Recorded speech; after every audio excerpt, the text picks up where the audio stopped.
This is the Dollemore Daily, and I'm Jesse Dollemore. I want to thank the sponsor of today's video, Surfshark. And in just a moment, I'm going to talk about an offer exclusive to my audience that I truly believe will benefit you. Before I do, though, I want to intro today's topic. I wasn't even going to do a video today, but this article from the New York Times just dropped minutes ago about Donald Trump and his involvement with pushing the DOJ to proclaim that there was fraud involved in the election. All of that we really already know. Now, there's two things here. One is the difference between knowing and knowing. And then the other thing is, although we knew about Donald Trump's involvement to try to push everyone to believe a lie, a conspiracy theory, an unhinged undermining of democracy, what we didn't know is quite to the level of the complicity of Congress involved in this, of Republican members of Congress who are working in concert with Donald Trump to push this dangerous conspiracy theory that undermines people's faith in democracy. So I'm going to read from this New York Times article. It's entitled, Trump Pressed Justice Department to Declare Election Results Corrupt, Notes Show, which indicates that there is documentation of all of this. And then the byline or the secondary headline, leave the rest to me and to congressional allies, the former president is said to have told top law enforcement officials. It is remarkable. It is not shocking, but still outrageous. We need to be able to separate ourselves from lack of shock, but still maintain outrage about these things that are antithetical to a properly functioning democracy. Before I get to this, though, a word from today's sponsor, Surfshark. Now that we're getting back into the groove of going out to dinner again, I'm reminded of what used to be a regular issue pre-pandemic. The restaurant with no cell service or sketchy Wi-Fi, or both.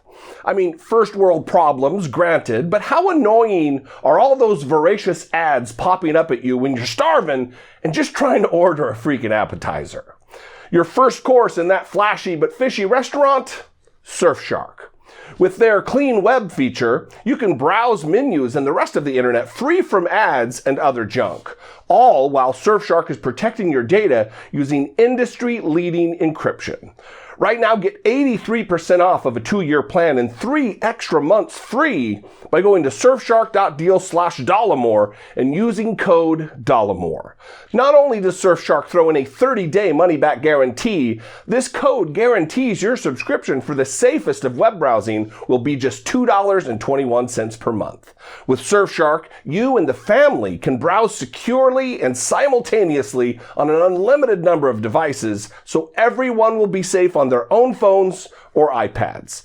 And their private DNS and leak protection take security to the next level so you can focus on the meal at hand and not worry about whether someone is trying to steal your credit card details. Get your grub on. Order Surfshark now so you can do the eating instead of getting chomped by ads. So, before you get sick of this tired metaphor that I'm using, head to surfshark.deal/Dollemore and use code Dollemore to get 83% off of a 2-year plan plus 3 additional months free. And never have your entree order interrupted ever again. So on to this article. Listen, like I said earlier, I didn't even plan on doing a video today, but certain things pop and they have to be addressed. This article brings to light details that are an indictment of certain members of Congress. And I think we're only starting to begin to learn who was involved. President Donald J. Trump pressed top Justice Department officials late last year to declare that the election was corrupt, even though they had found no instances of widespread fraud, so that he and his allies in Congress could use the assertion to try to overturn the results, according to new documents provided to lawmakers and obtained by the New York Times. The demands were an extraordinary instance of a president interfering with an agency that is typically more independent from the White House to advance his personal agenda. They are also the latest example of Mr. Trump's wide-ranging campaign during his final weeks in office to delegitimize the election results. The exchange unfolded during a phone call on December 27th in which Donald Trump pressed the acting attorney general at the time, Jeffrey A. Rosen, and his deputy, Richard P. Donahue, on voter fraud claims that the department had disproved. Mr. Donahue warned that the department had no power to change the outcome of the election. Mr. Trump replied that he did not expect that, according to notes Mr. Donahue took, memorializing the conversation. You see, lawyers and professionals within the Justice Department are Donald Trump's worst nightmare because they write memos memorializing, as the New York Times puts it. They want contemporaneous notes on what took place so it can be referenced later, which is a far cry from how Donald Trump operates. The Presidential Records Act that he was violating every single day he was in office by ripping documents into tiny shreds that were supposed to be preserved for posterity's sake and the history of the United States. Continuing, quote, this is Donald Trump, just say the election was corrupt and leave the rest to me and to congressional allies, Mr. Donahue wrote in summarizing Mr. Trump's response. Mr. Trump did not name the lawmakers, but at other points during the call, he mentioned Representative Jim Jordan of Ohio. No shocker there that Jim Jordan is involved in all of this.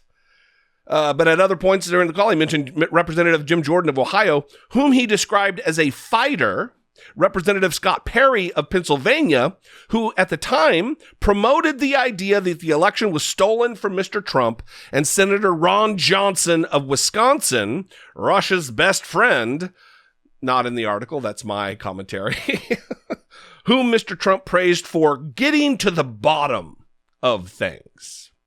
The notes connect Mr. Trump's allies in Congress with his campaign to pressure Justice Department officials to help undermine or even nullify the election results. This is why this is outrageous and dangerous, that he has his gaggle of sycophants up on Capitol Hill in the way of Republican members of Congress to do his bidding, to try to undermine a free and fair election. This is why bipartisanship that Joe Biden pines for so longingly is dead. We've only got 2 members of Congress right now who are willing to say with their mouths that Donald Trump jeopardized America by inciting an insurrection. We've only got a handful of members who didn't object to the certification of Joe Biden's electoral win. We don't have bipartisanship. We have a party, the Democrats, of decent individuals who care about America and its inhabitants. And then you've got the Republican Party who is grasping at straws to do anything to maintain power. That's where we are. Continuing here.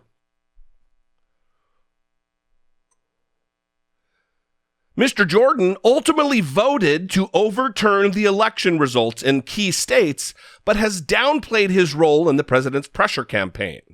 Quote, Congressman Jordan did not, has not, and would not pressure anyone at the Justice Department about the 2020 election, said his spokesman, Russell Dye.